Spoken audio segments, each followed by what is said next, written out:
Assalamualaikum warahmatullahi wabarakatuh. Kami dari kelompok 9 ingin membahas Tentang rekayasa kualitas. Sebelumnya saya ingin memperkenalkan nama-nama anggota kelompok saya.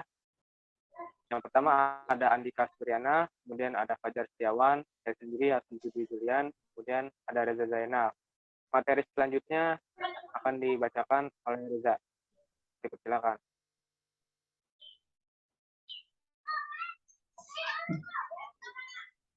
Oke, yang pertama ada pengertian rekayasa kualitas.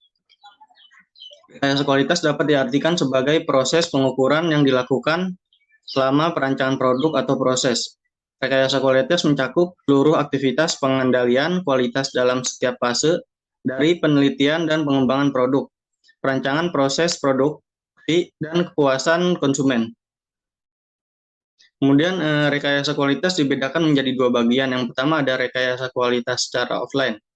Pada bagian ini, perancangan eksperimen merupakan peralatan yang sangat fundamental, di mana teknik ini mengidentifikasi sumber dari variasi dan menentukan perancangan dan proses yang optimal.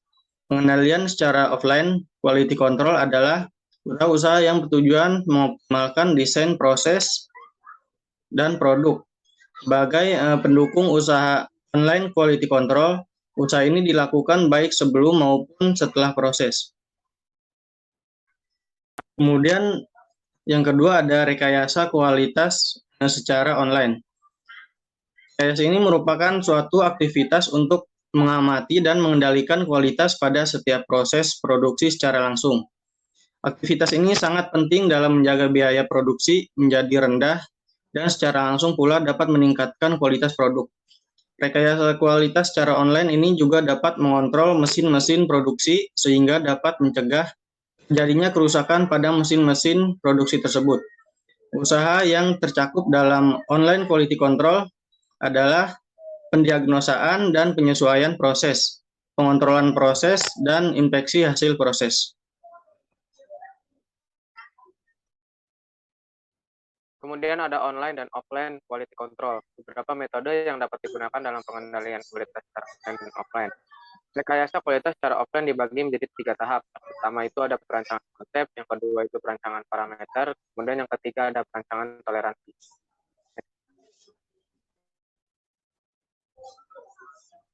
Perancangan konsep. Tahap ini berhubungan dengan memunculkan ide dalam kegiatan perancangan dan pengembangan produk, di mana ide tersebut keinginan dari konsumen.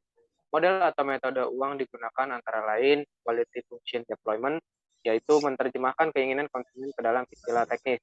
Kemudian yang kedua, concept selection process, pengumpulan dan penyajian informasi dari suatu sistem expert dengan membandingkan beberapa keunggulan dan kualitas dari berbagai konsep untuk dikembangkan sehingga mendapat konsep yang superior. Kemudian yang ketiga, dynamic signal to noise optimization. Teknik ini untuk mengoptimalkan engineering function resulting in robust dan tunable teknologi. Kemudian yang keempat ada teori of inventive problem solving, suatu koleksi tool yang dapat dari analisis literatur yang berguna untuk memungkinkan pemecahan masalah teknis yang inovatif. Kemudian yang kelima, design of experiment. Eksperimen faktorial penuh dan faktorial parsial untuk dapat mengetahui efek dari beberapa parameter serentak. Dan yang keenam, competitive technology assessment, yaitu melakukan benchmark terhadap robustness dari teknologi pengembangan internal dan eksternal.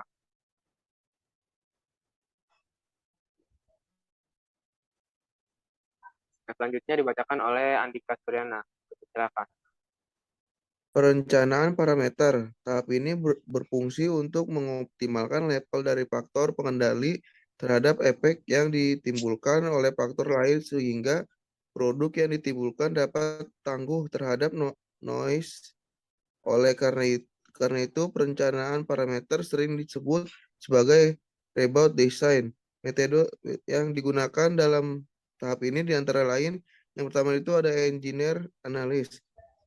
Menggunakan pelatihan, pengalaman, dan percobaan untuk menemukan variabilitas dan respon yang efektif. Yang kedua itu ada cross-array eksperimen, sebuah perencanaan eksperimen khusus dengan cara memanfaatkan interaksi antara faktor kendali dan faktor draw, sehingga membuat sistem lebih tangguh.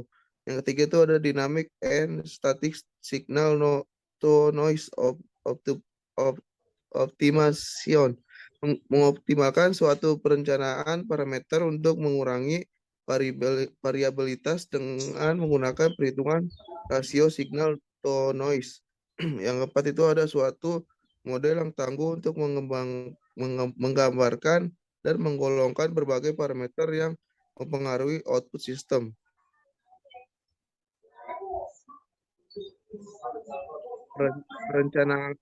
Perancangan toleransi. Tahap ini merupakan tahap terakhir di mana dibuat matrik ortogonal, loss functional, dan innova untuk menyeimbangkan biaya dan kualitas dari suatu produk metode yang digunakan pada tahap ini di antara lain. Yang pertama itu ada quality loss functional, persamaan yang menghubungkan variasi dan performasi biaya produk dengan level deviasi dari target. Dua itu ada analisis of variable atau ANOVA, suatu teknik statistik yang secara kuantitatif menemukan kontribusi variasi total yang dibentuk dari setiap faktor draw dan faktor kendali. Yang ketiga itu ada design of experiment, eksperimen faktorial penuh dan faktorial parsial untuk dapat mengetahui efek dari beberapa parameter secara serentak.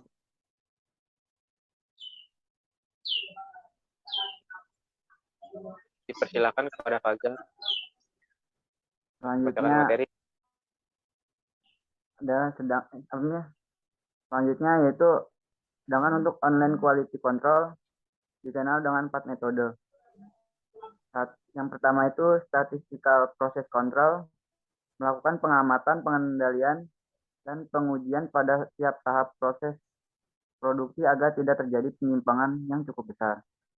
Yang kedua itu ada static signal to noise ratio, mereduksi variasi dengan menggunakan aplikasi dari Robust Design untuk memecahkan permasalahan dalam proses produksi.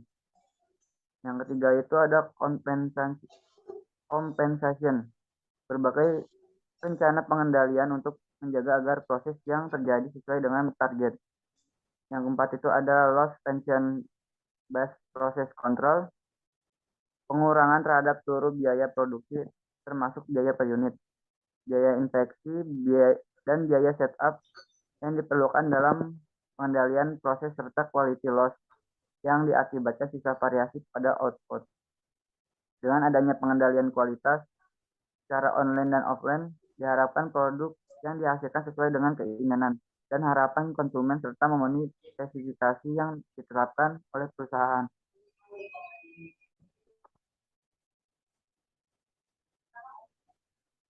Selain pengendalian kualitas secara offline, dalam proses produksi juga dimanfaatkan pengendalian kualitas secara online. Beberapa metode pengendalian kualitas secara online antara lain statistical process control, merupakan seperangkat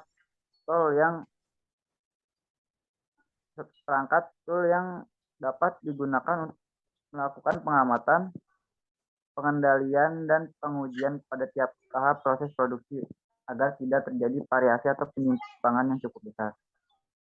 Selanjutnya itu ya static signal to noise ratio, dapat mereduksi terjadi variasi dengan menerapkan perancangan robust untuk memecahkan masalah yang terjadi dalam proses produksi. Yang selanjutnya compensation, merupakan perangkat rencana pengendalian untuk menjaga agar proses yang terjadi sesuai dengan target. Yang selanjutnya itu loss prevention based process control, pengendalian proses yang didasarkan pada dihilangkannya loss prevention Taguchi sehingga dapat mengurangi seluruh biaya produksi termasuk biaya produksi per unit, biaya infeksi, dan biaya setup yang diperlukan dalam pengendalian kualitas, serta dapat mengurangi quality loss yang diakibatkan oleh sisa variasi pada output. Mungkin cukup sekian presentasi dari kami. Mohon maaf apabila banyak kesalahan. Mohon maaf juga apabila kami banyak salah kata. Pada dasarnya kami di dalam tahap belajar. Terima kasih atas perhatiannya. Wassalamualaikum warahmatullahi wabarakatuh. Waalaikumsalam warahmatullahi wabarakatuh.